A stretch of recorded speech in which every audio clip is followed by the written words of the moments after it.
Bonsoir à l'Assemblée des Saints. Excusez-moi du retard. On va commencer et comme le veut les principes, on va prier, donc commencer par la confession de foi et confier le reste du moment à Dieu. Donc on prie ensemble. Merci Seigneur de ce que tu nous as rendus justes, saints et sans péché devant toi pour toujours, non pas par nos œuvres au regard de la loi de Moïse, mais par notre foi en l'eau du baptême de Christ, en sa mort à la croix, en son sang qui a coulé, en sa résurrection, à son ascension dans le ciel. Merci Seigneur de ce que tu nous as donné le Saint-Esprit à tous ceux qui paraissent en tes œuvres. Père, nous te confions le reste du moment. Merci de ce que tu es avec nous. Merci de ce que tu nous as donné les mots, les versets et les explications qu'il fallait. Merci Père de ce que tu as disposé toutes choses. Au nom de Jésus-Christ, nous avons prié Père. Amen. Bon, ça va faire la 4e séance sur le thème « Le monde subversif ». Et je vais encore demander si les justes ont des questions et puis demander aux justes pendant l'exposé s'ils ont des questions de simplement lever la main. Parce que quand on dit aux justes de ne pas poser de questions, pendant ça fait qu'il y a beaucoup de de ne pas le faire pendant pour ne pas que celui qui se perde dans son exposé. Mais ils ne notent pas les questions, donc ça fait que à la longue ils oublient leurs questions. Or, c'est vraiment plus intéressant, c'est vraiment, j'ai envie de dire chic, lorsque c'est interactif et puis lorsqu'il y a des questions. Donc, je vous demande pardon, ayez pitié de moi, posez des questions s'il vous plaît. Voilà. Il y a peut-être des choses qui semblent évidentes pour moi, je ne développe pas dessus. Certainement par vos questions, on pourrait revenir sur certaines choses. Alors, est-ce qu'il y a des questions sur un monde sur le monde subversif, sur les points que nous avons soulignés? Comme le veut la tradition, il n'y a pas de questions. Ça doit être un principe. D'accord, il y a le Respo Amos qui a une question. Oui, tu fais comme... C'est toi qui es le réalisateur, quoi. Je dis, nous, on est les acteurs seulement. Bon, s'il vous plaît, après le reste pour avance, ayez pitié. Le cas échéant, je serai obligé de poser des questions. Or, je suis béni et maturé, je n'aimerais pas répondre aux questions que je vais leur poser. Même si béni fait comme si elle n'entend pas. Ok. Bon, on suit un peu la méthode qui vient de Dévancier, c'est pourquoi on regarde. Voilà, donc la première fois où j'ai noté des questions sur l'intervention de Kobo, mais l'inspecteur Cédric qui devait nous aider, nous conduire dans la révision. Donc il a demandé si quelqu'un n'a pas compris quelque chose, de poser une question. Et moi, ça m'a aidé beaucoup. Et puis, juste aussi, parce que la question que j'ai posée nous a permis de comprendre profondément la question. Parce qu'on n'avait pas compris pourquoi on parlait des jardins. Donc, c'est vraiment utile. C'est pour ça, sur le monde subversif, j'ai vu que le monde s'est dégradé au fur et à mesure par des systèmes que les dirigeants du monde ont mis en place pour le détruire. Et ce qu'ils visaient, c'est les hommes, pour les conduire à ne pas chercher Dieu, à oublier Dieu. Mais ce que nous vivons, qui n'a pas commencé aujourd'hui, mais qui a commencé depuis longtemps. Mais je ne sais pas, quand on est de nouveau, étant juste, qu'est-ce qu'on peut faire pour contrer cela? Comment pouvons-nous vivre dans un monde subversif étant juste? Voilà, c'est un peu en gros. Ok, donc la question du respect, c'est de savoir, mais comment le juste vit dans ce monde subversif sans même lui-même ne pas être subversif à la limite. D'abord, il y a un verset dans la Bible qui dit que vous êtes dans le monde, mais vous n'êtes pas du monde. En comprenant le monde dans lequel on vit, on comprend mieux ce verset. La Bible dit vous êtes dans le monde, mais vous n'êtes pas du monde. C'est clair que malheureusement, le juste étant dans une société où les choses deviennent de plus en plus chimiques, c'est ça qu'il a à sa portée. Donc, à la limite, il est obligé de manger ce qu'on lui propose, de porter les vêtements qu'on lui propose à la limite. Le juste doit prier pour essayer ou bien pour avoir de la nourriture naturelle. Le juste doit demander de l'aide à Dieu afin d'avoir non seulement de la nourriture naturelle, mais de pouvoir acquérir, je dis, des espaces pour qu'il puisse lui-même s'aimer ce qu'il doit manger. On ne demande pas au juste de vivre en autarcie, ça veut dire on ne demande pas au juste de s'éloigner de, comme on appelle, du monde, depuis d'aller s'enfermer dans un campement. Ce n'est pas ce qu'on demande au juste, puisque le juste a vocation de prêcher l'évangile. D'ailleurs, Dieu lui-même, il envoie les apôtres dans ce monde subversif-là pour dire, allez partout, annoncer le royaume des cieux. Donc, on ne demande pas au juste de se retirer de ce monde-là, mais on demande au juste de créer un système dans le système qui est là.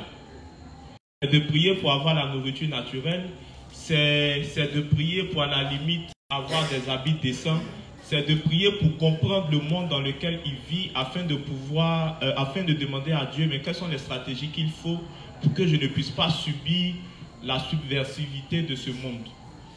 L'autre chose, c'est aussi de... ce que je voulais dire en ce qui concerne le fait de fuir ce monde, voilà.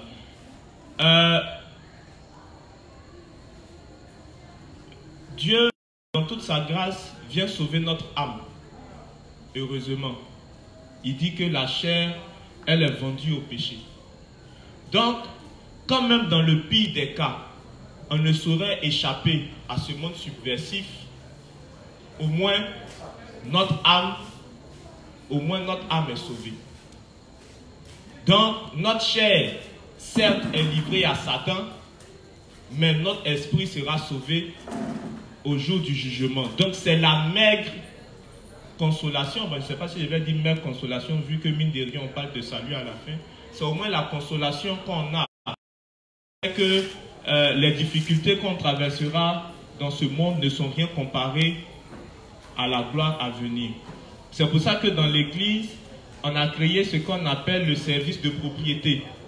Si on prend un gouvernement, le service de propriété, si on veut, le ministère de la Santé, si on veut. Donc, le service de propriété va nous indiquer, avec le Respo Amos et ses collaborateurs, comment il nous faut surveiller notre alimentation afin qu'on ne puisse pas subir cette dégradation de ce monde. Comment on peut se soigner avec des médicaments traditionnels pour qu'on ne soit pas esclave des médicaments qu'ils vont créer. Mais le cahier de projet de l'Église va encore plus loin, puisque quand on va rentrer un peu plus en détail dans le monde subversif, on a dit que l'un de ceux qui contrôlent le monde, c'est non seulement de réduire la population, parce qu'ils doivent nous contrôler. Donc, moins il y a de personnes à contrôler, et plus c'est facile de contrôler. Alors, on va nous tuer dans l'alimentation, on va nous tuer avec les... Mais vu qu'on doit être contrôlé, on va nous contrôler au travers des films, au travers des dessins animés, etc. Donc, il y a un autre service dans le cahier de projet qui est la Direction nationale d'information et de communication, si je ne me trompe pas. Il y a la DENI et puis il y a la DENIC qui... Pardon? La DENIC et la DENI. Voilà, la DENIC et la DENI. Non, Direction nationale d'informatique et puis Direction nationale d'information et de communication. Voilà. Donc ceux-là, ils sont chargés de nous expliquer les films, les dessins animés, etc. Afin que, même les documentaires, afin que on ne soit pas, on comprenne ce à quoi ceux qui sont dans le noir, donc les Illuminati, veulent en venir. La première fois, quand on a exposé, on a parlé de ce que c'était que la tour de Babel. Et le but, c'est de revenir à cette tour de Babel, un seul peuple, une seule loi, un seul chef, un même projet, qui est celui d'effacer Dieu. Donc, comment le juste doit vivre dans ce monde, c'est prêcher l'évangile, demander à Dieu d'avoir les choses naturelles, à la longue, avoir son petit champ, sans pesticides, planter ce qu'on doit manger pour être rassasié dans la volonté du Seigneur. Amen. Une dernière question. Mon collègue, mon compagnon de service. Bon, ma préoccupation, elle est politique. Bon, si un individu qui appartient à un parti politique, qui vit même de ça, naît de nouveau, quelle attitude il doit avoir, vu que on sait tous que le milieu politique n'est pas sain. Voilà, lui étant devenu juste, qu'est-ce qu'il doit faire? Pour le juste qui est déjà dans la politique, je pense que l'un des sujets de prière de l'Église, c'est de faire des nouveaux-nés, c'est de faire des saints parmi la classe dirigeante du pays. Donc, pour le juste qui fait déjà la politique, on ne lui demande pas d'abandonner la politique. Il comprend maintenant dans quel système il est. Il comprend qu'en réalité, tous les systèmes politiques ou bien tous les politiciens, dans le fond, visent à promouvoir Satan, à promouvoir... Maintenant qu'il a compris ce système, son but c'est de déconnecter ceux qui sont dans la politique. Donc on ne lui demande pas d'abandonner la politique, mais de prêcher dans le milieu politique. Cependant, pour le juste qui n'est pas dans le domaine de la politique, on ne lui demande pas, il n'a qu'à laisser la politique. Voilà, de laisser, ce n'est pas la peine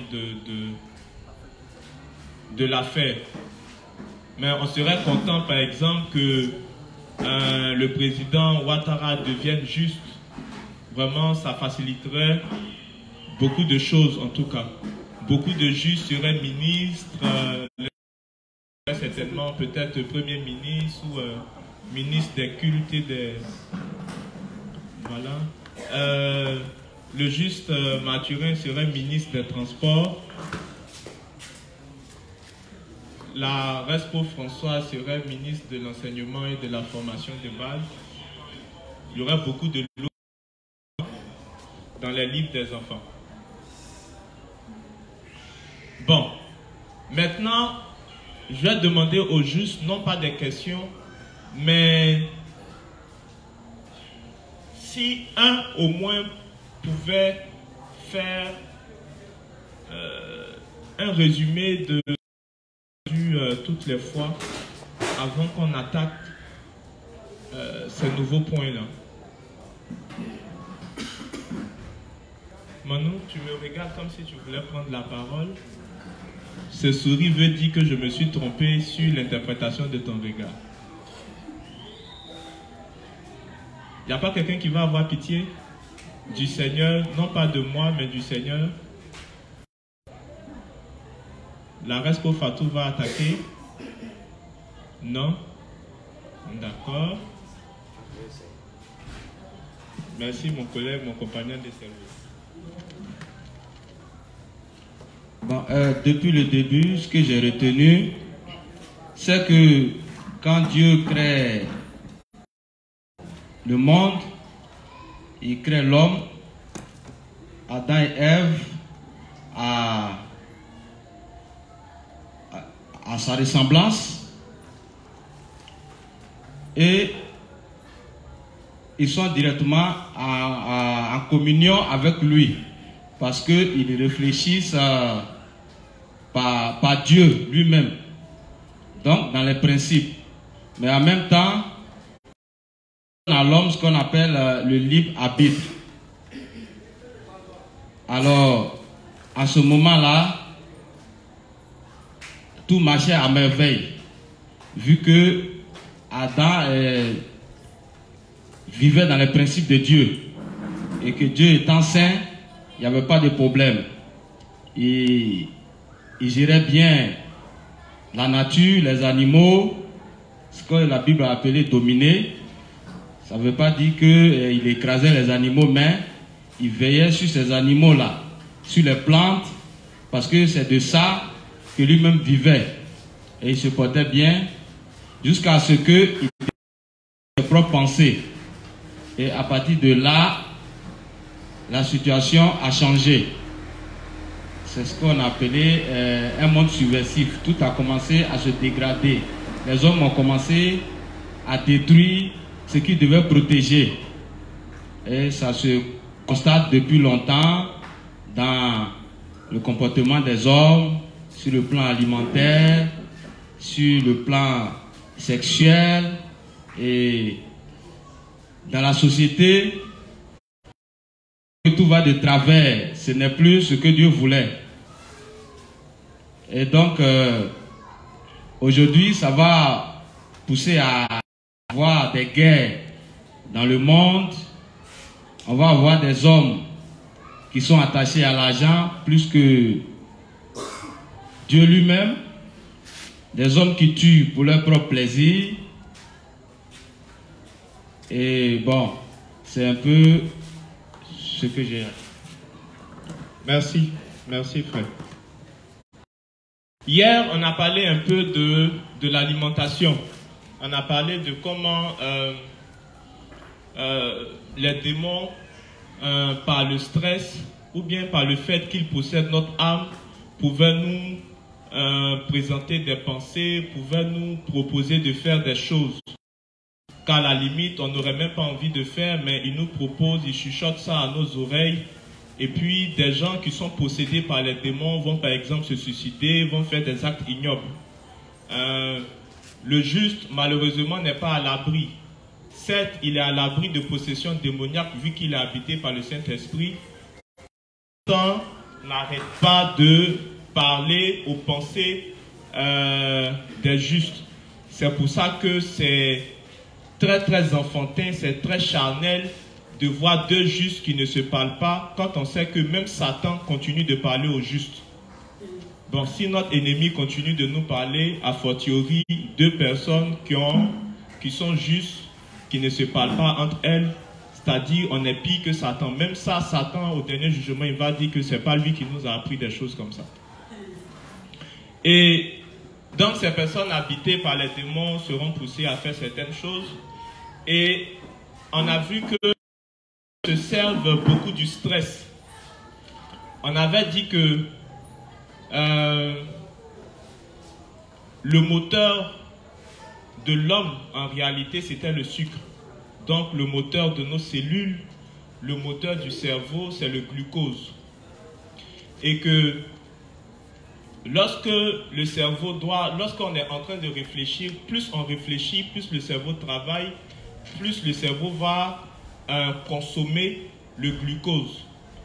Et lorsque le glucose qui est dans le cerveau va commencer à finir, le cerveau va faire signe au foie, j'ai besoin de glucose pour régler un problème mathématique ou bien pour encore plus réfléchir. Donc le foie va encore envoyer le glucose dans le cerveau. Et donc, lorsque le cerveau manque de glucose, ça va causer ce qu'on appelle le stress. Mais maintenant, certes, c'est dit de façon anodine, mais c'est très important. Pourquoi? Parce que lorsque on est dans une société où on est au travail, donc on passe tout notre temps à réfléchir.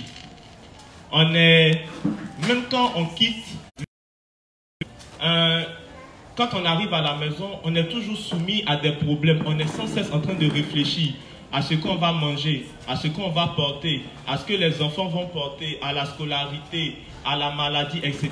Lorsqu'on passe tout notre temps à réfléchir, on brûle de plus en plus de glucose, puisque c'est de ça que le cerveau a besoin pour travailler. Donc, au fur et à mesure qu'on va brûler ce glucose-là, le cerveau va nous dire, va dire à notre corps, j'ai besoin de glucose, j'ai besoin de glucose, j'ai besoin de glucose. Le glucose, il est contenu dans le sucre. Donc, ça va faire que on va manger des choses qui sont sucrées. On va vouloir à chaque fois manger, manger, manger, manger, puisque celui qui réfléchit trop, il a beaucoup quoi? Il a beaucoup faim. Or, dans toute la nourriture qu'on nous présente, il y a du sucre. Donc, plus je réfléchis, plus j'ai besoin de manger, plus j'ai besoin de sucre. Et comme je vais avoir tellement besoin de sucre, donc ma consommation va faire que je serai rempli de sucre moi-même, je serai rempli de glucose. Mais le problème dedans, c'est quoi? C'est que à chaque fois qu'on absorbe un aliment dans lequel il y a le sucre le corps va stocker le sucre dans le foie et puis va stocker le sucre dans les muscles, sur les muscles. Maintenant, quand notre cerveau en a besoin, je le disais, le foie envoie le glucose. Quand ce sont nos cellules qui en ont besoin, le pancréas va sécréter une substance qu'on appelle de l'insuline. C'est l'insuline là qui se dépose sur les cellules et puis c'est là maintenant que le glucose là peut entrer dans les cellules. C'est-à-dire, comme les cellules ont besoin de sucre, comme les muscles ont besoin de sucre, comme les organes souvent ont besoin de sucre, l'insuline que le pancréas fait sortir là, ça vient se poser sur la cellule. Comme ça, la cellule peut absorber le glucose pour pouvoir fonctionner. Mais le danger, c'est quoi? C'est que plus nos cellules consomment le sucre, plus on vieillit rapidement. Pour vieillir rapidement, c'est simple. On doit manger beaucoup de sucre. Si l'un des projets, des Illuminés, c'est de réduire la population, alors il faut que la population vieillisse vite. Comment la population vieillit? On fait consommer à cette population beaucoup de sucre. Mais qu'est-ce qu'on fait dans tous les aliments qu'on va proposer? Parce que si le type, il mange son igname qu'il a planté, il mange sa banane qu'il a plantée, tu ne peux pas lui imposer le sucre. Tu ne peux pas lui imposer toi ton sucre. Donc, il faut que tu enlèves toutes ces choses-là, que ce soit toi qui sois maître de l'alimentation. En ce moment-là, tu pourras mettre dans les aliments tout le sucre que tu veux. C'est pour ça qu'on va retrouver le sucre partout. Je le disais, un carreau de sucre fait 5 grammes. Imaginez que dans une canette de coca contient 5 carreaux de sucre. Imaginez lorsque vous buvez une grande bouteille de coca. Et imaginez que souvent vous pouvez boire ça 2 fois dans la journée.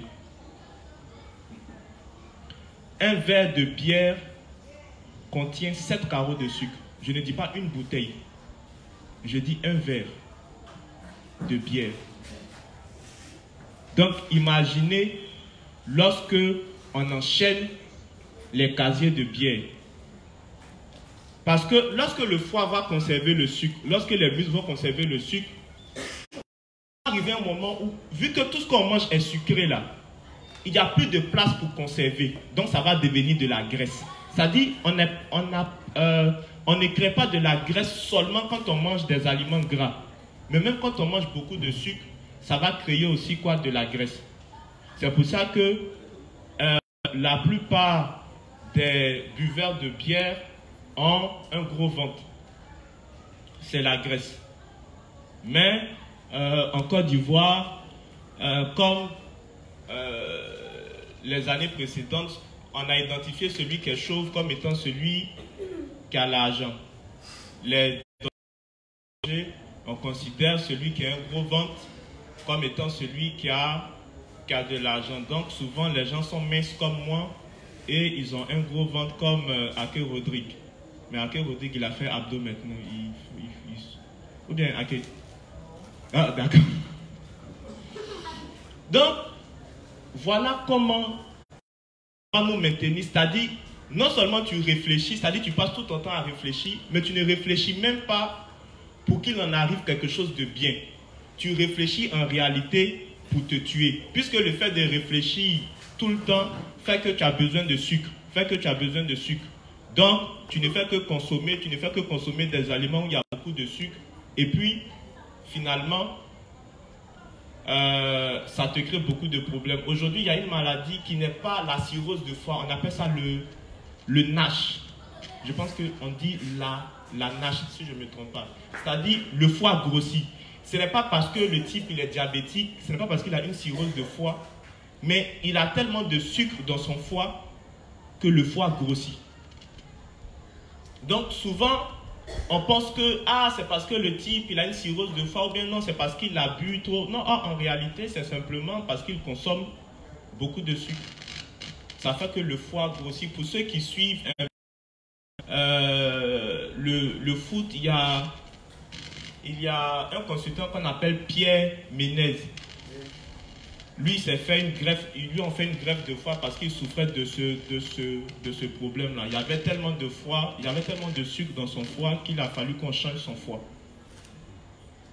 Bon, si ici, tu as un problème comme ça, tes parents vont commencer à pleurer. Tu vas te dire que c'est parce qu'ils s'inquiètent pour toi. Or, en réalité, dans leur tête, tu es déjà mort. Donc, ils ont commencé à faire tes funérailles avant l'heure. Donc, voici comment on nous maintient dans cette alimentation trop sucrée qui fait qu'on vieillit vite. Or, s'il y a une maladie dont il n'y a pas le remède, c'est la vieillesse. Donc, plus tu vieillis vite, plus tu te rapproches de la mort. Et puis, autre chose, c'est que les cellules qui provoquent le cancer se nourrissent de sucre. Donc, plus ton organisme consomme du sucre, plus tu es susceptible d'avoir le cancer. Donc, faut pas, on va s'étonner que le cancer est quelque chose dont la plupart des personnes arrivées à un certain âge souffrent. Parce que toute notre alimentation, là, il y a le sucre, il y a du sucre dedans. Bon, quand c'est présenté comme ça, on se dit que vraiment, il n'y a peut-être pas d'espoir. Mais le truc, c'est de veiller sur notre consommation de sucre. Vraiment, c'est très important. Non seulement ça crée le cancer, mais en plus, ça fait qu'on vieillit vite. Donc, si quelqu'un veut retarder son vieillissement, il faut qu'il consomme moins de sucre. Si quelqu'un, comme on appelle, ne veut pas développer à la longue le cancer, il faut qu'il surveille son alimentation en matière de sucre. Donc, pas tellement de bière, pas tellement d'aliments sucrés, tout ça, qu'il fasse attention. À défaut de sucre, on peut utiliser le miel. Voilà, on peut utiliser le miel, c'est un excellent remplaçant au sucre. On peut quand même essayer ça. Et on avait dit que lorsque on mange le sucre, il y a dans notre cerveau va sécréter une substance qu'on appelle de la dopamine, que c'est l'hormone du plaisir. Donc à chaque fois que tu manges un aliment où il y a le sucre, ton cerveau va sécréter une substance qu'on appelle la dopamine qui fait que tu es content de consommer ça et tu as envie de refaire ça. C'est cette même substance-là que le cerveau sécrète lorsque tu fumes de la drogue, lorsque tu fumes une cigarette ou bien lorsque tu fais l'amour. Donc, pour celui par exemple qui n'a pas l'occasion de consommer le sucre, vu que tu as sécrété de la dopamine et puis ton cerveau te demande de répéter l'action, à défaut de sucre, tu vas te retourner vers les plaisirs sexuels. Voici comment on va créer, comme on appelle, une société où les gens seront esclaves des désirs sexuels, simplement en les faisant consommer beaucoup de sucre. Une fois qu'il n'a pas l'occasion de consommer le sucre, son cerveau, puisque son cerveau a été habitué à sécréter de la dopamine, comme on appelle, à une certaine fréquence, son corps va le pousser comme on appelle, à faire tout ce qui peut permettre au cerveau de sécréter cette même substance-là, l'hormone du plaisir. Donc, si tu es un buveur de bière, tu auras envie de boire bière à chaque fois, tu ne sais pas pourquoi, mais tu as envie de boire bière. Si tu es un fumeur, tu as envie de fumer, vu que c'est là que ton cerveau sécrète de la dopamine. Si tu es un coureur de jupons, si tu es un grand faiseur de crac-crac, tu vas vouloir faire crac-crac à chaque fois. Donc, lorsque j'ai un enfant et que depuis qu'il est petit, je le gave de boissons sucrées, de bonbons, de chewing-gum, de tout ce que vous voulez qui est sucré, de yaourt, quoi, etc., de croissant, tout est sucré, mon enfant à la longue, si c'est une fille, peut-être elle sera coquelée, si c'est un garçon, il sera un fumeur ou bien il sera quelqu'un qui va aimer le sexe, il sera un nymphomane. Malheureusement, c'est ce qui va arriver. Mais on ne se rend même pas compte, c'est-à-dire simplement en faisant consommer beaucoup de sucre, on arrive à pervertir la société. Les gens deviennent vieux très facilement, plus vite, et puis non seulement plus vite ils vont développer le cancer, et puis encore ils deviennent des gens qui sont amoureux non seulement de la drogue, du sexe, à la limite du plaisir. C'est pour ça que les illuminés, pour créer leur société, ils ne réfléchissent pas beaucoup. Ils lisent dans la Bible. Comment? La Bible dit, à la fin des temps, les gens seront cupides, aimant le plaisir plus que Dieu. Comme ils savent que ce sont ces choses-là qui doivent arriver à la fin des temps, ils créent simplement une société qui favorise l'une de ces choses. Amour de l'argent, plaisir, rebelle. C'est-à-dire, une fois qu'ils vont créer quelque chose qui fait que tu deviens rebelle, qui fait que tu deviens amoureux de l'argent, qui fait que tu as plaisir, automatiquement, ça va marcher puisque ça rentre dans le projet de la fin des temps. Voici en fait les dangers de notre alimentation. Et même quand on va aller plus loin, vous allez voir que, en rentrant dans les détails, on va comprendre que même les ondes, c'est-à-dire les ondes Wi-Fi, les ondes Bluetooth, de la téléphonie, tout ça, ils se servent de ça pour que les hommes deviennent pubères plus vite. Ça fait que la jeune fille se développe vite, le garçon se développe vite. Or, vu qu'il est pubère vite, il va développer des envies sexuelles très tôt. Donc, tu vois, la fille, elle a 15 ans, mais c'est pas une fille de 15 ans dans la chair, quoi. Voilà, elle a tout de 18 ans. Tu vois, les enfants de maintenant, il a 5 ans, il s'en va se laver, mais tu le regardes, mais tu es quand même... Un garçon de 5 ans qui a déjà ça, tu te poses des questions. Et puis surtout quand il dit, ah grand frère, je veux me laver avec toi, tu lui dis non. Ça, c'est pas possible. Tu ne peux pas monter de la sorte. Ça c'est pas possible. Aujourd'hui, on a parlé aussi de l'instabilité politique dans le monde. Donc les Iraniens, par leurs réseaux terroristes qui vont un peu troubler toute l'Europe. Les États-Unis vont perdre petit à petit non seulement leur puissance économique, mais leur puissance politique.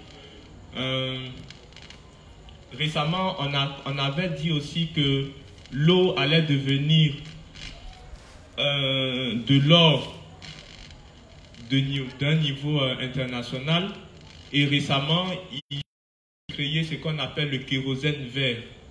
Le kérosène vert, bon, pour ceux qui ne le savent pas, le kérosène déjà c'est le carburant des avions.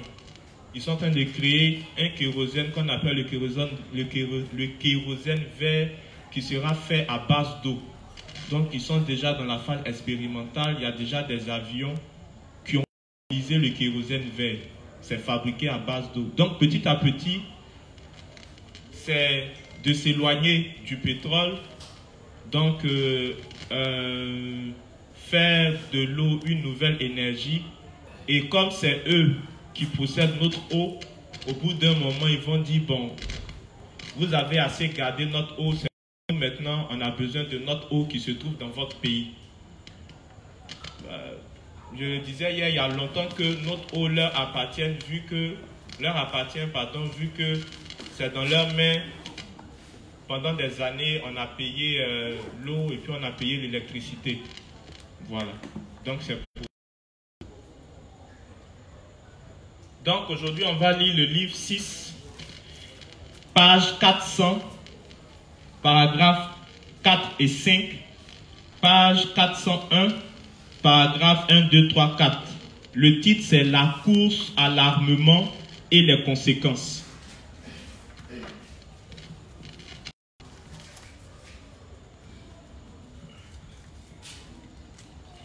Livre 6, page 400, paragraphes 4 et 5, 401, 1, 2, 3.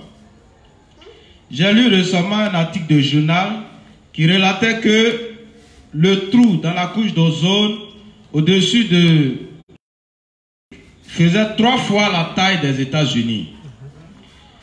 J'ai également lu un article sur le programme de défense antimissile. Ce système vise à détruire les missiles balistiques en plein vol et des essais préliminaires ont été faits. Les implications de ces faits nouveaux sont claires. L'environnement sera de plus en plus menacé alors que la puissance de destruction de la puissance militaire augmente exponentiellement. Si un pays augmente sa puissance militaire, ses rivaux n'augmenteront-ils pas également leur force de frappe pour égaler cette augmentation? Toutes les nations du monde ne resteront pas passives face à la montée en puissance d'un pays. Que se passerait-il si une guerre éclatait entre ces grandes puissances? Lorsque certaines nations ont essayé de développer des armes nucléaires, les grandes puissances ont tout fait pour les empêcher d'acquérir la technologie nucléaire. Mais supposons que ces efforts aient échoué et que le pays en question a été capable d'acquérir des armes de destruction massive et de les utiliser. Alors le reste du monde essaierait sûrement de développer de nouvelles armes pour faire face à cette situation. De telles armes dévasteront le monde avec une puissance bien plus grande que celle des armes nucléaires. La guerre ne se fait plus avec les armes à feu comme auparavant. Tuer les humains sera insignifiant. Des villes entières ou des pays entiers seront anéantis en un instant. La guerre nucléaire ne sera pas localisée, mais mènera à une guerre mondiale. Déjà dévasté par une telle guerre, le monde devra faire face à une destruction encore plus grande sous forme de catastrophes naturelles. La couche d'ozone sera détruite plus rapidement et des tsunamis et des tempêtes frapperont continuellement du fait de la déforestation. Alors l'Antéchrist apparaîtra et muni d'une grande puissance, il conquérera ce monde.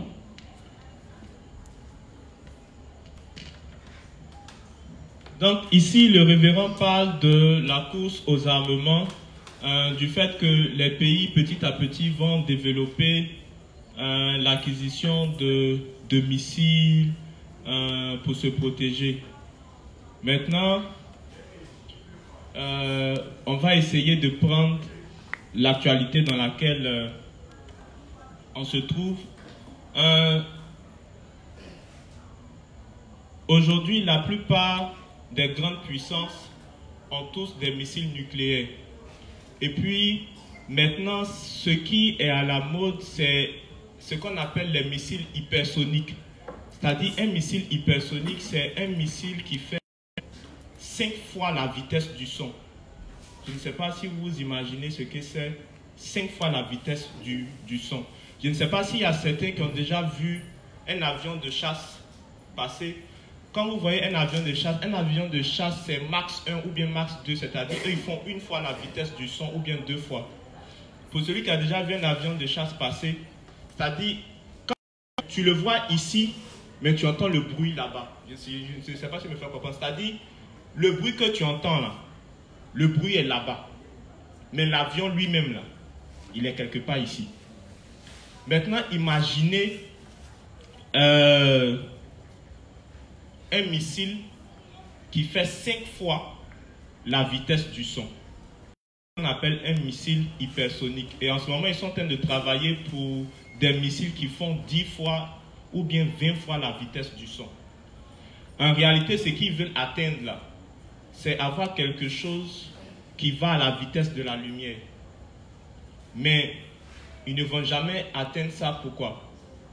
Parce que la Bible dit que Dieu, il est comment? Il est lumière. Donc, s'ils ont pu atteindre la vitesse de la lumière, mais ce n'est pas possible. Donc, en ce moment, ils sont en train de développer beaucoup de missiles. Il y a l'Inde et puis la Russie qui ont fait ensemble, qui ont conçu ensemble un missile qui fait peur, qui fait vraiment peur à toute l'Europe. Mais ça encore, c'est rien. Les Chinois, pour fêter les 70 ans du régime communiste, c'est-à-dire ce que les Chinois ont fait, c'est quoi? Ils ont passé tout leur temps à développer des missiles, mais jamais ils n'ont fait sortir leurs missiles. Ils ont développé ça dans le secret. Et puis, je pense que c'était en octobre du mois passé, de l'an passé, pardon, lors des 70 ans du communisme, ils ont fait sortir des missiles que les gens n'ont jamais vus. C'est-à-dire, ils ont fait sortir un missile qu'à lui seul, on peut mettre 10 bombes nucléaires sur le missile. Et puis, le missile peut changer de trajectoire. C'est-à-dire, même si tu envoies quelque chose pour le détruire, le missile peut dribbler ce que tu as envoyé pour le détruire, pour aller faire quoi? Pour aller atteindre sa cible. Et j'ai pris, le missile va à 4000 km/h. Vous imaginez un objet qui va à 4000 km à l'heure. Bon, quand des gens développent, quand ils se cachent pour développer, et puis un jour comme ça, ils font apparaître ça, ça cache quelque chose. À tel point que les États-Unis, ils ont décidé d'augmenter leur budget pour la défense parce qu'ils s'étonnent que les Chinois, pendant tout ce temps, se soient cachés pour développer ça. Mais les Russes, eux, ils ont frappé tout le monde. Hier, je parlais d'un missile qu'on appelle Satan II. Le missile Satan II, c'est le missile le plus puissant qui existe sur la planète. Lui seul, on peut mettre 12 têtes nucléaires, c'est-à-dire 12 bombes atomiques sur le missile. Et le missile, il est impressionnant parce que le missile peut passer par le pôle sud, c'est-à-dire il peut faire le tour de la Terre il peut contourner tous les radars pour venir te détruire. C'est l'un des seuls missiles qui le fait. En quelques heures, il détruit la France. On appelle le missile Satan II. Il y avait un missile avant lui qu'on appelait Satan 1. Mais le missile qu'ils ont créé maintenant s'appelle Satan 2. C'est-à-dire, le missile fait le tour du globe terrestre pour atteindre sa cible. Et le missile est indétectable sur les radars. C'est-à-dire, aucun radar ne peut le voir venir. Aucun radar ne peut l'identifier. Donc, si lui là, s'ils ont lancé le missile là sur toi, Choco, Nachaka, ça va t'atteindre. Maintenant, ce que les États-Unis, eux, ils ont développé un système de défense à rayon laser. C'est-à-dire, tu ne vois pas le rayon. Tu vois juste une petite lumière et puis pouf, tu exploses. Ce sont les seuls qui ont commencé à développer ça. Ils ont mis ça sur le sous-marin. C'est-à-dire, c'est un petit rayon que ça fait sortir et puis ça te détruit. Maintenant, on demande aux Russes, on demande aux Américains, mais pourquoi vous avez fait ça? Est-ce que c'est pour faire la guerre? Ils disent non, qu'ils ne sont pas là pour faire la guerre, c'est juste pour se défendre. Mais c'est pas pour faire la guerre. Bon, on aurait compris que si tu mettais par exemple une barrière anti-missile simplement, mais toi-même tu crées un missile qui peut aller détruire. Et puis tu dis que non, que c'est pour te défendre, c'est pour te protéger. Bon, c'est quand même un peu bizarre. Maintenant, ce qui est en train d'être développé, c'est la guerre dans l'espace. Les gars ne font plus la guerre à la Terre maintenant, mais ils sont en train de développer une autre forme de guerre, c'est dans l'espace. C'est-à-dire, en haut, ils ont mis beaucoup de satellites. Beaucoup de satellites qui peuvent détruire par des rayons laser toutes les choses qui se trouvent dans l'espace. Et puis, je vais vous lire un truc, c'est une chercheuse qui le dit, une chercheuse française. Elle dit, aussi bien au sol que dans l'espace, on surveille ce qui se passe au-delà de l'atmosphère. Donc, on se demande bien comment des gens peuvent dire, ils surveillent ce qui se passe au-delà de l'atmosphère. Et puis elle continue, on cherche à savoir ce qui circule dans l'espace, à qui cela appartient. Bon, comment des gens, ils veulent savoir ce qui se passe dans l'espace, et puis pire encore, ils veulent savoir à qui ça appartient. Bon, quel est l'intérêt? Mais nous, on est conscient de quelque chose, c'est que la Bible nous fait dire que Dieu va envoyer des astéroïdes pour détruire quoi? Pour détruire la Terre. Donc quand ils mettent des satellites dans le ciel pour surveiller ce qui se passe dans l'espace, et puis ils nous disent, ils veulent voir à qui ça appartient, on sait que dans le fond, ils veulent faire la guerre. Le révérend a parlé du fait que la couche d'ozone est détruite. Oui, pourquoi? Parce que les satellites qu'on envoie là, on envoie ça dans l'espace. Mais imaginez un pays comme l'Inde, juste pour montrer qu'ils sont forts, il y a un satellite, il y a un de leurs satellites dans l'espace qui était... Au lieu d'aller l'arranger, un missile pour aller détruire le satellite. C'est-à-dire, ils ont même des missiles qui peuvent sortir de l'atmosphère pour aller détruire un satellite. Bon, si les Indiens, petits là, ils peuvent faire ça, imaginez les Russes, les Chinois et les Américains. Où leurs missiles peuvent aller. Le révérend a parlé de la destruction de la couche d'ozone, donc c'était sur ça que j'étais.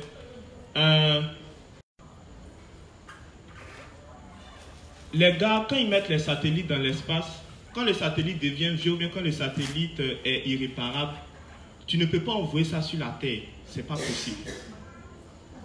Donc, le satellite là reste autour de la Terre.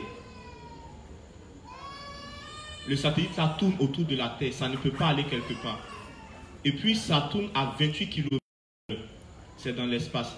Quand les gars, ils ont un satellite dans l'espace, le satellite, les débris là vont pas ailleurs. Ça tourne autour de la Terre. Ça tourne autour de la Terre. Or, imaginez si chaque pays, parce que puisque chaque pays envoie à la limite ses satellites pour diriger ses drones, pour diriger ses missiles, etc. Bon, imaginez qu'il va détruire son satellite parce qu'il est devenu vieux, ou bien peut-être il va mettre de nouveaux satellites, puisque avec la 5G qui arrive, ils vont mettre de nouveaux satellites encore. Donc, c'est par la chance, c'est parce qu'ils ont pitié qu'on arrive à voir encore la Lune. Sinon, il va arriver un moment même où la Terre sera tellement entourée de satellites que même pour voir le Soleil, que même pour voir la Lune, ça sera difficile. Parce que tout sera, comme on appelle, entouré de débris de satellites. Donc c'est évident que la couche d'ozone va prendre un coup. C'est évident que la couche d'ozone va prendre un coup. Bon, en Côte d'Ivoire, on est encore au stade d'utiliser les Kalachnikov, non, PA même, non, ça, on ne compte pas ça parmi les armes. Inspecte, il y a un truc, il y a un truc qui fait les gars, 12-7. On est encore dans les 12-7. Bon, eux, ils sont au stade de drone qui est plus rapide qu'un sous-marin, ou bien de rayon laser, ou bien comment on appelle, de missiles hypersoniques qui fait 5 fois la vitesse du son. J'ai téléchargé une petite vidéo, c'est-à-dire c'est un petit missile. Hein. Le missile, c'est quand le missile arrive dans l'air que toi tu entends boum. Ça dit que ça fait en partant là, le son de l'explosion du... C'est comme une fusée. Quand on monte souvent dans les documentaires, fusée là, ça fait boum. Bon, je ne sais pas comment j'ai dit ça. Et puis tu vois le truc partir. Mais le missile là, c'est quand le missile est dans l'air, c'est là maintenant que toi tu entends le bruit de décollage. C'est là, c'est maintenant que toi tu entends. Or ça ne fait pas encore 5 fois la vitesse du son. Donc je pense que la France est 2 fois plus grande que la Côte d'Ivoire. Ou bien, maintenant, on dit que Satan 2 peut détruire la France en quelques heures. Bon, les Russes se fâchent contre les Ivoiriens. Ils envoient Satan 2 en Côte d'Ivoire. C'est-à-dire, le temps, tu vas entendre le... Tu n'auras même pas le temps d'entendre le bruit de l'explosion. C'est quand ton esprit va quitter ton âme, c'est là que tu vas entendre le bruit de l'explosion. C'est-à-dire, non seulement tu es déjà mort, mais il y a déjà une séparation. Déjà, c'est là maintenant que tu entends. C'est toi-même, tu sais pas comment tu as fait, et puis tu es déjà, tu n'as pas même de ta mort. Peut-être que tu as toujours été en train de parler, mais puis l'ange te dit non, tu es déjà mort, Peut-être, mais on est en train de causer tout de suite, tu ne vas pas t'en rendre compte. Livre 18, page 173, paragraphe 4, page 174, paragraphe 1. Dans l'avenir, notre monde sera dans une situation où des politiques hostiles prévaudront contre le christianisme. Mais avant d'arriver là, toujours pour revenir sur l'armement, il y a le secrétaire général de l'OTAN qui, devant l'armement des Russes, dit qu'en ce moment, ils n'ont pas de moyens de défense contre les missiles russes. Qu'en ce moment, ils ne peuvent pas se défendre contre les Russes. Ça, c'est le secrétaire général de l'OTAN. Donc, c'est vrai, les États-Unis sont une grande puissance militaire. Ça, il n'y a pas de doute dessus. Ce sont les premiers. Voilà. Ce sont les premiers d'un point de vue puissance militaire. Je confirme. Voilà, maintenant, pour ceux qui veulent discuter après. Donc, mais ce que les Chinois, ce que les Russes ont fait, c'est que pendant tout ce temps-là, ils étaient en train, j'ai envie de dire, ils étaient en train de se jobber dans la chambre. Donc les États-Unis, genre, ils sont forts, ils embrassent les... Ils sont forts, ils portent les petits caleçons rouges, ils viennent faire démonstration. Et puis les autres, ils sont dedans, quand ils finissent de pomper, quand ils sortent, ils mettent boubou. Donc tu ne vois pas trop leurs muscles façon... C'est pour les États-Unis, tu vois. Et puis, ces derniers temps, ils ont commencé à enlever leur boubou. Donc, même si c'est vrai que les États-Unis restent musclés, mais ils se tentent que les gars sont devenus costauds à tel point que, même si c'est vrai qu'ils vont les frapper, mais ils vont mourir aussi. C'est-à-dire, certes, tu as frappé le petit, mais le petit, les coups qu'il va te donner là, en esprit, il t'a frappé. C'est-à-dire, vous aurez, certes, il a frappé, c'est vrai, mais il est KO. Mais toi-même, tu rampes pour aller à la maison. C'est-à-dire, lui, il est KO, mais toi, tu rampes. Bon, maintenant, imaginez que le petit qui peut te faire ramper, il s'allie avec deux autres petits qui peuvent te faire ramper. Donc, toi, tu ne peux plus les mettre KO. Toi, tu es mort. Et c'est ce qui est en train de se passer. Les Russes font des missiles pour l'Inde, pour le Pakistan, même Pakistan. Or, on sait que le Pakistan est un pays qui est très islamiste. Il y a beaucoup de musulmans au Pakistan. Les Chinois font pareil, à tel point que les Américains ont peur. Donc, quand la Bible parle de cette guerre nucléaire, et hier, le juge Lansky m'a dit que je me suis trompé, que ce n'est pas 200 millions, un tiers des 6 milliards, qui reste toujours les grands maîtres des calculs rapides, que c'est plutôt 2 milliards. 2 milliards. Bon, imaginez qu'en un fléau, il y a 2 milliards de personnes qui meurent. Si ce n'est pas bombe nucléaire qui peut faire ça. En 1945, ils ont jeté bombe nucléaire au Japon. Bombe atomique, ça a détruit Nagasaki, ils ont jeté à Hiroshima aussi. Bon, ça c'était en 1945. Maintenant, imaginez, bon, en 2020, comment ils ont évolué. À tel point qu'ils ont un missile qui peut faire le tour du globe terrestre pour aller t'atteindre. Au moment où tu le vois net, on est en train de faire ton jugement dernier.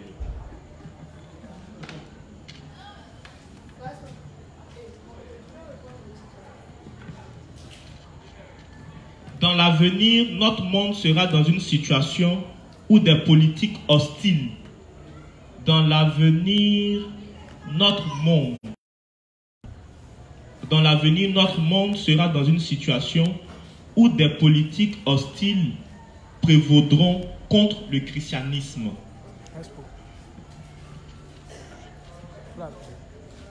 Le nom de la chercheuse. Le nom de la chercheuse est Soubs Verger. S-O-U-R-B-E-S-Verger.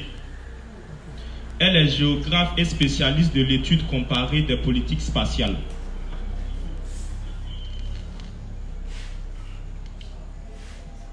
Livre 18, page 173, paragraphe 4, 174, 1.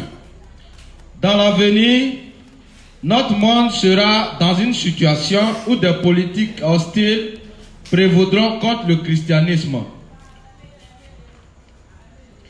Cela se produit. Les gens qui croient en Jésus seront sous une grande persécution.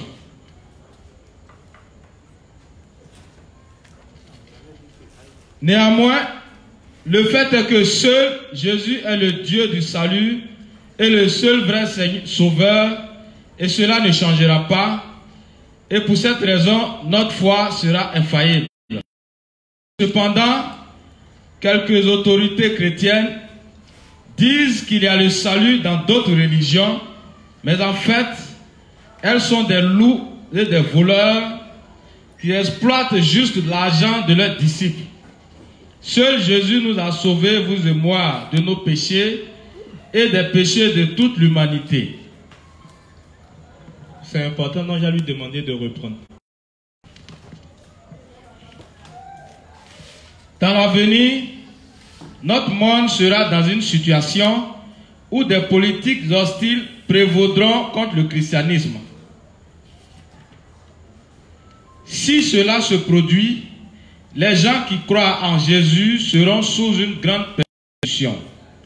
Néanmoins, le fait est que seul Jésus est le Dieu du salut et le seul vrai sauveur, et cela ne changera pas. Et pour cette raison, notre foi sera infaillible. Et cependant, quelques autorités chrétiennes disent qu'il y a le salut dans d'autres religions, mais en fait, elles sont des loups et des voleurs qui exploitent juste l'argent de leurs disciples. Seul Jésus nous a sauvés, vous et moi, de nos péchés et des péchés de toute l'humanité. Voilà, à la fin des temps, déjà on le vit, à la fin des temps, il y aura des politiques contre le christianisme. Déjà, on a commencé avec le fait que nous, à la CDC, cette semaine, on nous a chassés parce que les gars de l'inspection des écoles primaires sont venus, ils disent qu'ils ne veulent pas qu'il y ait qu'on fasse culte dans les écoles publiques.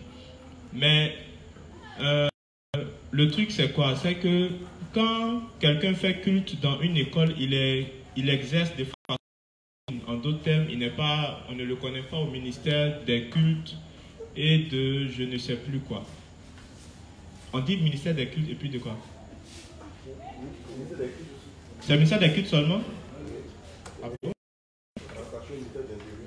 D'accord.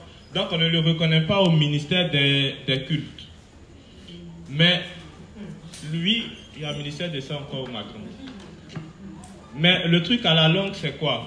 C'est on doit pouvoir identifier chaque église, on doit pouvoir identifier chaque pasteur. Quand chaque pasteur, quand chaque église est identifiée, l'église va payer des impôts, l'église sera reconnue. Donc en ce moment, on pourra à la longue veiller ou bien contrôler les contenus des prédications. Le révérend nous fait comprendre, je pense, je ne sais plus dans quel livre, certainement dans le livre 12 ou je ne sais plus quoi, 12 ou 13 comme ça, que en Allemagne, on paye les pasteurs. Les pasteurs sont des fonctionnaires. Bon, dès l'instant où l'État te paye, tu ne peux pas pour dire que le gouvernement qui est là est un gouvernement de Satan qu'il prépare à l'Antichrist. Bon, toi tu es fou, puisque c'est nous on te paye. Il y a des choses que le pasteur ne pourra plus dire. On parle de cadre de pasteurs. Donc comme je le disais, les pasteurs doivent être identifiés. Les pasteurs sont identifiés. Petit à petit, on a le contenu de leur message, on a le contenu de leur prédication. Petit à petit, on va veiller sur ce qu'ils disent. Et si vous avez remarqué, il y a quelque chose que les gens vont mal interpréter. Nul n'est au-dessus d'une nation, si ce n'est Dieu qui l'a établi. Bon, au temps de Laurent Gbagbo, les chrétiens ont pris ça pour dire que c'est vraiment Dieu qui a installé Gbagbo. Mais dès que Gbagbo est parti, que Alassane est là, normalement, on devait voir les chrétiens prier pour Alassane, demander à Dieu de veiller sur mais subitement là, ce n'est pas Dieu qui l'a établi, mais c'est le diable. Non, apparemment ce verset était là pour Gbagbo. Gbagbo étant parti, le verset n'existe plus dans le temps. Le verset n'a plus d'effet. Mais on ne va pas confondre un système théocratique et puis un système démocratique. Le système théocratique, c'est le système qu'il y avait en Israël. C'est livre quoi? Livre 30. Ah, les pasteurs en Allemagne, c'est livre 30, d'accord. Donc, livre 30 qui dit qu'on paye les pasteurs en Allemagne. Donc, c'est ça. C'est ça? Théocratique. Voilà, merci. Donc, la théocratie, voilà. Le système théocratique, c'est quoi? Celui qui dirige là. Ce ne sont pas les hommes qui le dirigent, mais c'est Dieu. Le système démocratique, ce n'est pas Dieu qui choisit, mais c'est les hommes. Mais la parole de Dieu demeure pourquoi? Parce que la Bible nous fait comprendre que tous ceux qui sont là, ils servent Satan et puis ils sont là pour nous préparer à la fin des temps. C'est ce que Dieu a dit. Donc, il ne va pas avoir un politicien qui va venir faire le contraire de ce que Dieu a dit. En d'autres termes, Dieu a dit que les politiciens qui sont là, tous les systèmes là, ça appartient à Satan. Donc, comme il a dit ça là, tous les gars qui vont venir là, ils vont servir Satan. Donc, c'est Dieu lui-même qui permet ça. En d'autres termes, ce qu'ils font là, c'est ce que Dieu a déjà à la longue prévu. Donc, c'est pour ça que cette parole-là demeure. Mais cette parole-là ne veut pas dire que si Ouattara est président, c'est parce que Dieu lui-même, il a dit, Ouattara, vers toi c'est porter mon choix, tu seras dirigeant de la Côte d'Ivoire. Non, c'est pas ce que ça veut dire. C'est en est de même pour Gbagbo. Dieu n'a pas dit que Gbagbo, tu es élu avant la fondation du monde afin de régner sur le peuple. Non, ça n'a rien à voir. On a beaucoup jeûné pour le président, pour qu'il se maintienne au pouvoir. On a pensé que lorsque les gens allaient vouloir le saisir, en même temps, quelque chose de spectaculaire allait se passer. Qu'une lumière, je dis bien, ce ne sont même pas les hommes. Je dis une lumière va venir et il y aura un miracle. Nous tous, on attendait ça. Ce jour-là même, il a plu la veille. On attendait vraiment le miracle. On attendait vraiment le miracle jusqu'à ce que, parce que le gars, il allait même jusqu'à dire qu'ils vont détruire les, comment on appelle, non, le truc qu'il y avait, les monuments. Le gars, il a même dit qu'ils vont détruire les monuments, tout ça. Et puis, effectivement, les gars étaient en train de détruire les monuments. Donc, on était vraiment confortés dans la position qu'il va dire, les gens n'ont qu'à, les Français n'ont qu'à quitter le pays, mais il y a beaucoup qui vont dire non, il reste. C'est là que les gars de la force Licorne et du PIMA vont rester là pour les protéger et puis ils vont appuyer les FAFN. Voilà, je ne vais pas dire l'autre mot, on ne sait jamais. Donc, on était là. Les choses se sont passées comme prévu. Et puis, on voit un après-midi ou bien un matin que urgent. Ça sort rouge devant nos yeux. Or, on est en jeûne, on prie. Le président Laurent Gbagbo a été, on l'a découvert de... Mais ça, c'est pas possible. Pas la révélation. On sort, les moments pleurent. Il y a un gars qui vient là-bas, serein. Vous pleurez pourquoi? C'est un montage. Les gens, ils suivent leur larmes. Quoi? C'est tellement ils veulent. Tellement ils sont. Ce qu'ils ont vu, ils ne veulent pas croire. Tellement ce qu'ils ont vu, ils ne veulent pas croire. C'est comme les musulmans qui disent que c'est vrai, vous avez vu Jésus à la croix, mais ce n'était pas Jésus. C'est Judas qui a pris le visage de Jésus. Ce n'était qu'un faux semblant. Donc on demande un faux semblant, c'est quoi? Il dit, ah, un faux semblant, en fait, c'est... Maintenant, on demande qui a fait le faux semblant. C'est Allah. Donc, qui a menti? Allah, le très miséricordieux, que paix soit sur lui, ne ment pas. Donc, les gars, ils voient le truc, Le gars dit, non, c'est un montage. On peut... Qui va l'attraper? Qui va l'attraper?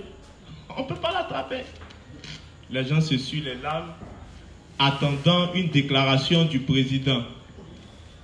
Quand le président va parler, ça sera dans leur hôtel Le Golf pour dire que je demande aux gens de baisser les armes, la guerre est finie. Malgré qu'on l'a attrapé, il y a les prophètes qui disaient que ne vous inquiétez pas, dans un temps, des temps, la moitié d'un temps, quelque chose va se passer. Un temps, des temps, la moitié d'un temps, quand il a parlé, c'était à la haie. Mais on croyait quand même en ça. Donc, le but c'est quoi? On recense les pasteurs et puis on va présenter quelque chose. On va présenter que tous les hommes ou bien toutes les religions parlent du même Dieu. Bon, ça c'est la chose la plus stupide qui existe. Parce que quand un musulman me dit que j'ai le même Dieu que lui, il y a un problème. Parce qu'il y a l'inspecteur Cédric qui faisait cette démonstration. Bon, celui qui a créé, je dis n'importe quoi, Samsung A7. Si tu prends un Samsung A7 à Vavois et un Samsung A7 aux États-Unis, c'est la même conception, c'est Samsung A7. Maintenant, il y a un gars, lui, il dit que il a créé l'homme à partir de la poussière. Il a soufflé dans ses narines et l'homme est devenu une âme vivante. Et puis, il y a un autre qui dit que non, l'homme a été créé à partir d'une goutte de sperme, pas n'importe quelle goutte de sperme, une goutte de sperme éjaculée. La précision est détaillée. C'est-à-dire une goutte de sperme, mais qui a été éjaculée. Qui a créé l'homme? C'est Dieu. Donc, normalement, de qui l'éjaculation est sortie? Certainement, ça doit être de Allah subhanahu wa ta'ala. Bon, maintenant, le problème, c'est que si c'était une goutte de sperme, on aurait dit que, ah, ben non, de rien, il a fait comme ça. Et puis, le sperme est venu là. Mais il dit un coup de sperme, une goutte de sperme éjaculée. Pour là, ça devient précis. Donc, il faut qu'il y ait quelqu'un. Bon, là maintenant, on se tourne. De qui provient cette éjaculation? Telle est la question. Certainement, comme on a en islam Koneshek Omar Tal, qui certainement répondra à cette question dans les échéances à venir. Non, mais on ne peut pas, c'est évident qu'on ne peut pas avoir le même Dieu, c'est pas possible. Les bouddhistes vont nous dire la même chose. Non, mais toutes les religions mènent à Dieu. C'est pour ça que ce mot qui est, cette expression qui est tous les chemins mènent à Rome, c'est très dangereux. C'est ce que ça veut dire. Quand ils disent que tous les chemins mènent à Rome, pour eux, ça signifie que les religions mènent au même Dieu. Cependant, la Bible nous présente quelque chose. C'est que le bon, juste, est celui qui est extrémiste. C'est-à-dire, le juste ne fait pas de compromis. Celui qui a une foi correcte, c'est un extrémiste. Il ne va pas faire ami-ami avec toi juste pour te faire plaisir. Paul aurait pu le dire, est-ce l'approbation des hommes que je cherche ou bien celle de Dieu? Si je veux encore plaire aux hommes, alors je ne suis pas serviteur de Dieu. Pourtant, ce que les gens veulent instituer dans la religion, c'est qu'en fait, non, que c'est le même Dieu à tel point que Yodé, Siro ont chanté l'amour vient de Dieu, la religion vient de Dieu, quel que soit Dieu ou Allah, c'est le même Dieu, nous prions. Et tu vois que le juste aussi, donc il chante cette chanson avec amour, professant en réalité une foi satanique qui présente que toutes les religions mènent à Dieu. Cependant, c'est faux. Quand vous prenez les religions orientales, donc contre le bouddhisme, des gens de Maïkari, de je ne sais pas moi, eux tous, ils vont te dire quelque chose, c'est que tu peux arriver à être parfait, tu peux arriver à être saint dans la chair, et ce n'est pas un problème si tu n'y arrives pas d'un coup. Quand tu vas mourir, tu vas encore... Il y a des chances qui te sont données, etc. etc. Donc, tu pourras atteindre Dieu par tes propres efforts, par la méditation, par la méditation, par la méditation. J'ai été fort surpris de savoir que quand vous prenez les rabbins, quand vous prenez les juifs, les judaïstes, ils vous disent que la réalité existe. Et que si tu n'as pas eu le temps de te parfaire sur la terre, Dieu te renvoie sur la terre pour te donner le temps de te parfaire. Vous pouvez voir ça sur YouTube avec Rav Ron Shaya sur la réincarnation. Donc, évidemment, il y a la réincarnation. Que si tu n'as pas pu, que tu vas revenir. Et il a pris un exemple, les deux fils d'Aaron. Ils sont morts, ils ne se sont pas mariés. Et qu'il y a quelques années, il y a un rabbin qui avait 3 fils. Et donc, le plus grand, il a pris une jeune juive, il l'a mariée. Il l'a mariée, ça n'a pas duré, il est mort. Quand il est mort, il veut que le plus petit marie la femme de son grand frère pour lui susciter une descendance. Donc, il a demandé à la jeune dame si elle peut patienter pour attendre le petit frère du gars, le temps qu'il soit en âge de se marier. Elle a patienté, elle a patienté. Il était en âge de se marier. Le moment est venu où il devait mettre la bague dans le doigt de son épouse, sur le doigt de son épouse, ou bien sur le doigt de son épouse, pardon. Dès qu'il l'a mis, il est mort. Donc, le rabbin prend son enfant, il ne peut pas accepter que Adonai puisse permettre que son enfant, son deuxième enfant meure. Pourtant, il a dit à la jeune fille d'attendre. C'est pas possible. Donc, il garde l'enfant, il dort avec lui. Il dort avec le cadavre de l'enfant. Et durant la nuit, Aaron, le grand sacrificateur Aaron, lui apparaît pour lui dire que ça fait plus de 3000 ans que j'attends mes enfants, qu'ils soient avec moi. Mais ils ne peuvent pas venir rester avec moi parce que depuis, ils ne se sont pas mariés. Donc, à chaque qui viennent sur terre, ils n'accomplissent pas le rite du mariage, et puis ils meurent, et puis ils meurent, et puis ils meurent. Aujourd'hui, ils ont eu l'occasion d'accomplir ça. Ils ont eu l'occasion de se marier. C'était juste ça qui leur restait pour pouvoir venir avec moi au paradis. C'est pour ça que dès qu'ils se sont mariés, en même temps, ils sont morts. C'était la seule chose qui leur restait. C'était la seule chose qu'ils devaient parfaire pour venir à lui.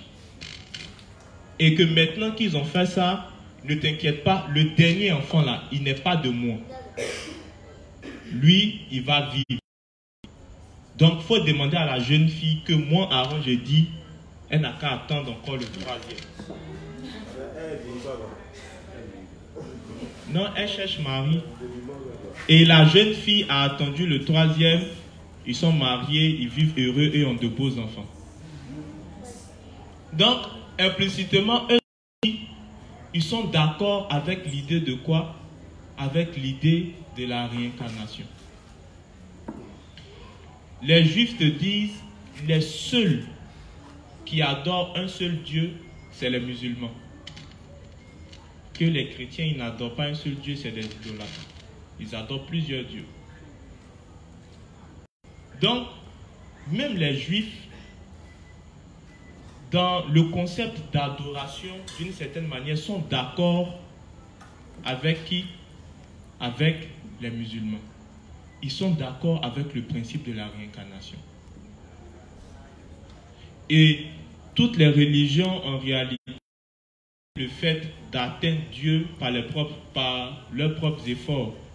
Même quand on s'en va chez les personnes qui disent que non, on atteint Dieu par la foi, ils vont tourner jusqu'à... Il y a même Park Oxo qui dit la même chose. Dès l'instant où il dit c'est vrai, tu as le Saint-Esprit, mais quand tu pêches, c'est parce que tu as accepté la pensée de Satan. Que le Saint-Esprit en toi devait te donner la force de ne pas accepter la pensée de Satan. Donc, ils sont en train de te dire que le Saint-Esprit qui est en toi peut t'empêcher de faire quoi? Peut t'empêcher de pécher dans la chair. La même chose que les légalistes disent. Les légalistes aussi disent que comme tu as le Saint-Esprit, c'est que tu peux arrêter de pécher. Les musulmans te disent aussi la même chose. C'est qu'en priant beaucoup, en accomplissant la salat, la zakat, les prières, etc., le sounous, le wajous, medjous, skous, debleous. Donc, en faisant tout ça, tu vas faire quoi? Tu pourras atteindre... l'attributif. Une fois, on a pris un musulman comme ça, sans même connaître vraiment l'islam. Tu dis qu'il y a les grands péchés et puis il y a les petits péchés. D'accord, il n'y a pas de souci. Quels sont les grands péchés? Il cite les grands péchés. Tu es sûr que les grands péchés, là, tu ne les pratiques pas? Le débat est clos. Parce que Romains 2 est clair. Pour celui qui n'a pas la loi, sa conscience, qui est une loi pour lui, le condamne. Ainsi, ceux qui ont péché sans la loi, ceux qui ont péché sans la loi périront aussi sans la loi, car leur conscience étant une loi pour eux-mêmes. Donc, même notre propre norme du bien et du mal, là, on n'arrive pas à la respecter. Donc, notre conscience automatiquement nous accuse. Bon, c'est pour ça que Dieu nous demande de rechercher la grâce en Jésus-Christ. De ce fait, toutes les religions se rejoignent en ce point.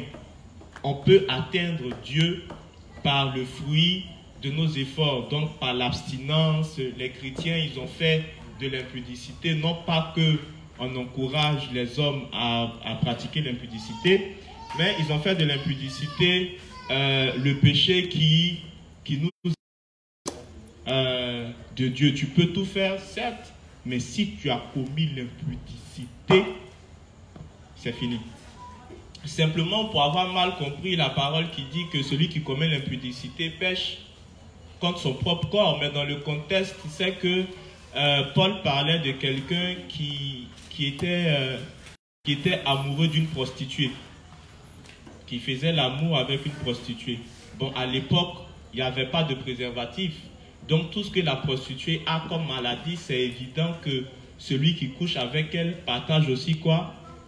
Ces maladies. De ce fait, Paul dit que celui qui s'unit avec une prostituée fait un seul.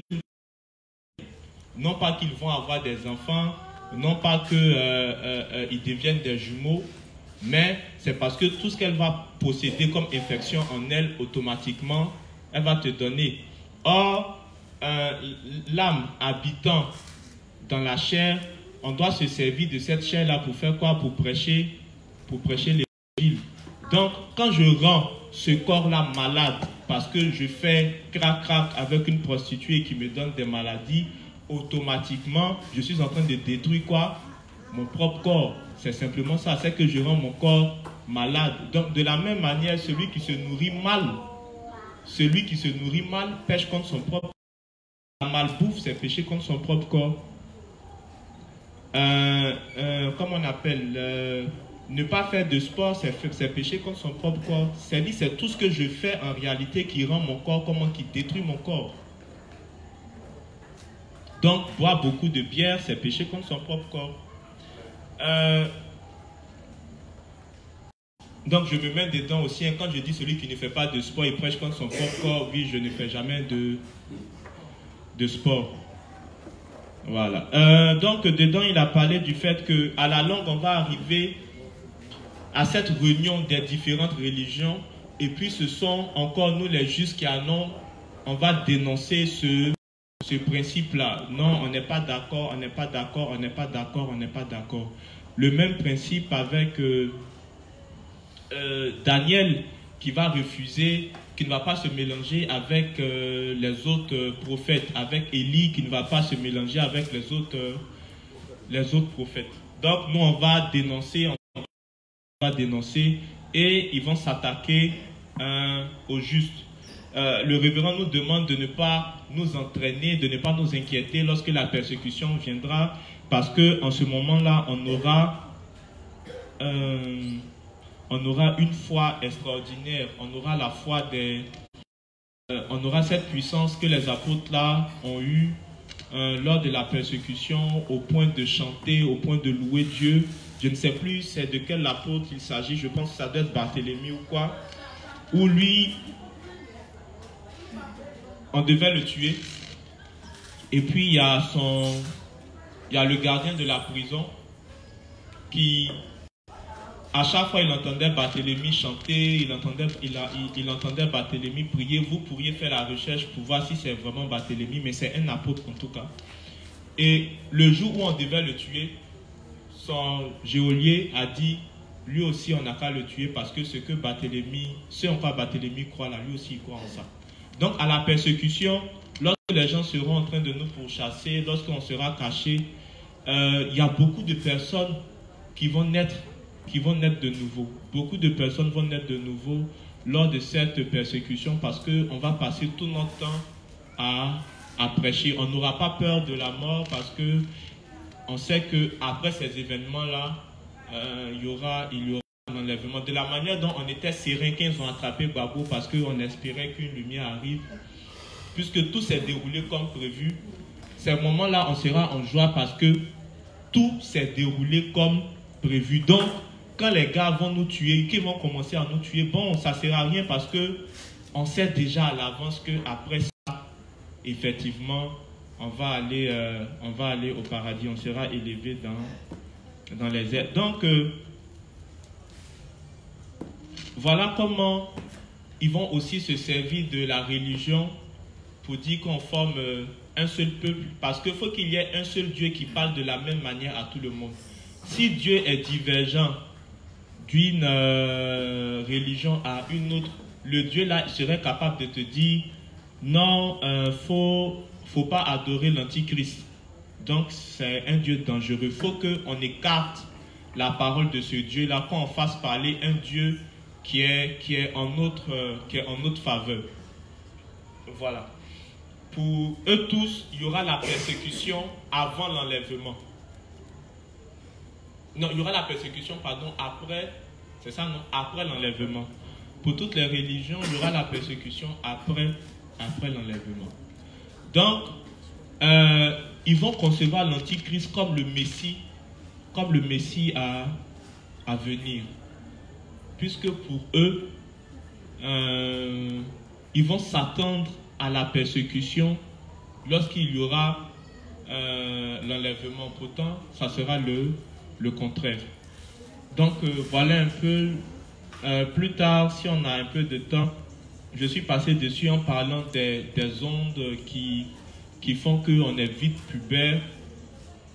À la longue, on rentrera dans les détails pour voir comment, à partir des ondes, on arrive à accélérer la puberté, on arrive à accélérer la croissance des organes génitaux de l'homme que de la femme pour le pousser à satisfaire sa libido.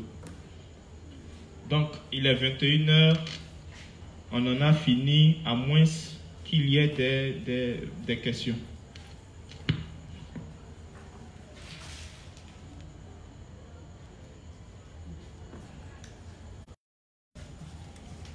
Ok, donc il n'y a pas de questions. On va prier pour la fin.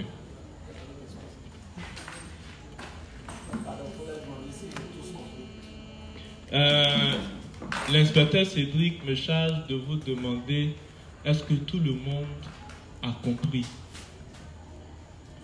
Parce que vous voyez, sur front là, on n'est pas obligé à chaque fois de dire bon, bonjour, tu vas dans quelle église? Hein, ça fait combien de temps tu vas à l'église? Tu as juste bien, tu es pécheur. Tu es pécheur, tu as vu. Bon, comment on fait pour aller au paradis? Hein? On n'a pas fait quoi? Respecter la parole. Mais la parole là, ça va de Genèse à Apocalypse, c'est quelle parole? Hein? C'est quelle parole? La loi. Donc tu dis quoi? Les commandements, non? Les commandements. Mais est-ce que tu connais les commandements? Est-ce que tu connais les commandements? Hein? Hein? Tu as vu? Tu as vu? Tu connais même pas. Bon, c'est 10 commandements. Bon, il faut réciter.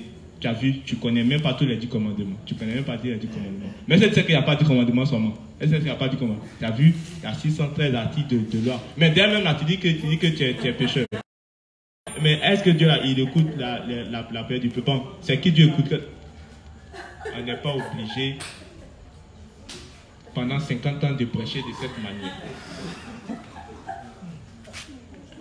Parler du monde dans lequel on vit là, c'est tellement accrocheur que, en fait, il aura simplement envie de t'écouter parce que tu es en train de décrire le monde dans lequel il vit.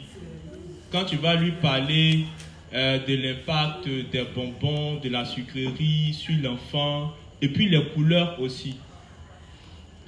Pour ceux qui peuvent, pour ceux qui, lorsqu'ils ont un téléphone, lorsqu'ils le mettent, lorsqu'ils font économie de la batterie, quand le téléphone devient blanc-noir, là, essayez, si vous voulez, pendant près de 5 jours de faire ça à votre téléphone, c'est-à-dire maintenez-le en mode économie d'écran de telle sorte que les couleurs deviennent pâles. Vous allez voir que vous n'allez pas tellement manipuler votre téléphone. Les couleurs qu'on met sur le téléphone, les téléphones remplis de couleurs exotiques, c'est pour emmener celui qui a le téléphone à avoir chaque fois envie de manipuler son téléphone. Et pour tous ceux qui ont un téléphone, ils ont déjà subi ça où tu allumes ton téléphone, tu fais un peu comme ça, après tu fais, et puis pour rien après, tu reprends encore pour rien. C'est juste la couleur des applications qui fait que ça te donne envie de trucs. Et lorsque l'enfant il regarde à chaque fois, les dessins animés sont c'est des films qui sont des animations où il y a beaucoup de couleurs. Donc, ce qui fait que l'enfant il est maintenu devant la télévision. Tu vois l'enfant, il veut regarder Club des Petits. Ah, il veut regarder Club des Petits. Si tu lui demandes ce qu'on dit dans le dessin animé, il ne sait pas. Mais si tu changes, il est fâché. Mais ce qui le maintient là, c'est quoi? Ce qui le maintient là, c'est la couleur. Donc, les gens ne font que lui proposer des couleurs, des couleurs, des couleurs. Or, les couleurs là lui font tellement de bien, ça lui donne tellement de plaisir. L'hormone du plaisir, c'est quoi? Non, pas toi. L'hormone du plaisir. La dopamine. Au moins, on a déjà entendu la dopamine. Donc, l'enfant, quand il voit toutes ces choses-là, quand il grandit là, son cerveau l'ayant habitué à ça là, il va chercher tous les systèmes qui reproduisent, qui font que son cerveau sécrète de la dopamine. Alors, sans le savoir, on est en train de construire un enfant qui va aimer le sexe, qui va aimer le plaisir, qui va aimer ce qu'on appelle en griffe l'épicurisme, genre la joie de vivre, c'est-à-dire l'essentiel, c'est de vivre. On est en train de créer petit à petit ça en lui. Mais on vit dans une société où les enfants sont tellement turbulents que le maintenir devant la télévision ou bien le maintenir en train de jouer jeu sur son téléphone, ça fait qu'on a quand même un peu de répit. Or, le truc, c'est qu'on est en train de le bombarder. On a dit quoi? À la longue, c'est le fait que les hommes se marient avec des animaux. Mais lorsque dans les dessins animés, on montre un animal qui est épris d'émotions, c'est-à-dire il aime, il est truc amoureux, c'est le compagnon de l'homme. À chaque fois, le chien parle, la chatte parle, l'écureuil parle. Souvent même, il y a un dessin animé où on montre un mouton intelligent. Bizarre ça, un mouton intelligent. Donc, l'enfant, qu'il est petit, il regarde, il ne voit pas l'animal comme étant un animal. Il voit l'animal comme quelqu'un bon, qui certainement qui parle, qui a des émotions, qui aime, qui est jaloux, qui est tout ça, etc. Donc, l'animal ne devient pas quelque chose de tabou pour lui, au point où, quand on va tuer un animal, il pourrait même pleurer parce que il ne le voit pas comme un animal, quoi. Il le voit comme un être. C'est pour ça que vous voyez dans certains films, on parle de la nature comme étant à la limite un dieu où les gens se procèdent devant les arbres, la nature, que les animaux font partie de nous, etc. Donc l'enfant, il est branché dessus depuis qu'il est petit. Donc il ne trouvera pas de mal à faire amour avec un coq ou un serpent ou bien un gorille, tout ça qui partage les mêmes génomes que l'homme. On le prépare à ça. C'est qu'après ce que je viens de faire, on aura peur de poser des questions puisque on n'a pas posé de questions. On dit qu'il faut demander si les gens ont compris. Dans demander si les gens ont compris, j'ai complété. Donc s'il y a question maintenant à Ben Agban. Donc à Ben Agban. Vas-y. Ok. Moi, ma question aujourd'hui, ce qui a été dit tout à l'heure aussi, la démocratie, théocratie. Aujourd'hui, la démocratie, c'est lorsque ce sont les hommes qui établissent l'autorité. Mais la démocratie, c'est lorsque c'est Dieu qui établit l'autorité. Mais est-ce qu'en réalité, il y a une autorité qui est établie si ce n'est que Dieu qui l'établit? Selon qu'il est écrit, il n'existe aucune autorité. Si c'est établi. Romains 1, verset. Romains, espace. Oui, mais ici, c'est simple. Dieu ne veut pas transformer notre société en enfer. C'est-à-dire, Dieu ne veut pas qu'on ait une société où... Voilà, merci d'avoir complété. Donc, Dieu ne veut pas une société où les hommes vont faire ce qu'ils veulent. Quand le juge, là, il est en train de juger sur une affaire, il ne prend pas la Bible. Il est écrit dans Exode 20, verset 10, que tu ne feras pas tant. Alors, à partir de cette loi, je te condamne. Non, il ne fait pas ça. Donc, en ce moment-là, on doit faire attention à ce que Paul dit. Quand Paul dit, il n'existe aucune autorité, même le juge, il est établi par Dieu. On doit comprendre ça, parce que le juge ne prête pas serment sur la Bible en disant, au nom de Jésus-Christ qui m'a sauvé par l'eau, le sang et l'esprit, je prends l'engagement de bien faire mon travail. Non, non, non, ça n'a rien à voir. Le juge est là pour le maintien de l'ordre d'un point de vue de la société. Ce maintien de l'ordre-là, ce maintien de l'ordre sociétal permet l'évangélisation. Donc, ça fait que, par exemple, toi, le juste, tu as peur d'aller en prison. C'est-à-dire, tu n'as même pas peur d'aller en prison parce que Dieu t'a dit que ce n'est pas bon d'aller en prison. Tu as peur d'aller en prison pour tout ce que ça représente. Donc, ces gars-là sont là pour veiller d'une certaine manière à l'ordre dans la société. Donc, quand il dit que c'est Dieu qui les a établis, ce n'est pas pour dire que Dieu a dit « je te fais juge ». Ça n'a rien à voir. Les juges, ils s'en fichent pas mal de Dieu. Ils sont là pour gérer leur business. Donc, sinon, les juges, ils respectent la loi. Je ne sais jamais si la vidéo peut partir. Les juges, ils respectent la loi. Mais, voilà, ils ne sont pas là pour maintenir un ordre divin mais ils sont là pour maintenir l'ordre sociétal. Et puis, mine de rien, ça nous sert parce que ça nous permet de prêcher l'évangile. Donc, il y a le contexte dans lequel c'est dit. Il faut faire dans le contexte dans lequel c'est dit. Voilà. Si tu prends ça comme ça, on va trop serrer ton cou, quoi. Parce que le juge, il ne prête pas serment sur la Bible. Il ne règle pas une histoire selon les principes du Seigneur. Il règle une histoire selon des lois qui ont été éditées par qui? Par les hommes, par le concept de la démocratie. Et puis les gens vont nous dire quelque chose. Voix du peuple, voix de Dieu. Mais ça, c'est dangereux. Vox populi, vox Dei. Voix du peuple, voix de Dieu. C'est-à-dire ce que le peuple a choisi, c'est ce que Dieu a. Or, on sait que étroit et resserré est le chemin qui mène au paradis et il y a peu de gens qui l'empruntent. Le critère du grand nombre, là, ça ne veut pas dire que ça vient de lui. Pour Dieu, c'est le petit nombre. Donc, quand on voit des gens qui sont en grand nombre et puis qui disent que ça vient de Dieu, ça vient en déphasage de tout ce que la Bible dit. Donc, en disant aux gens que demeurer dans la démocratie, c'est ça qui est bon, on nous éloigne de qui? On nous éloigne du concept de ce que Dieu veut. Donc, voici comment un peu on va nous éloigner, même dans la politique, on va nous éloigner des principes et puis des commandements de Dieu. Une fois qu'on dit que c'est tout le monde, c'est quand tout le monde décide, c'est là qu'il y a Dieu.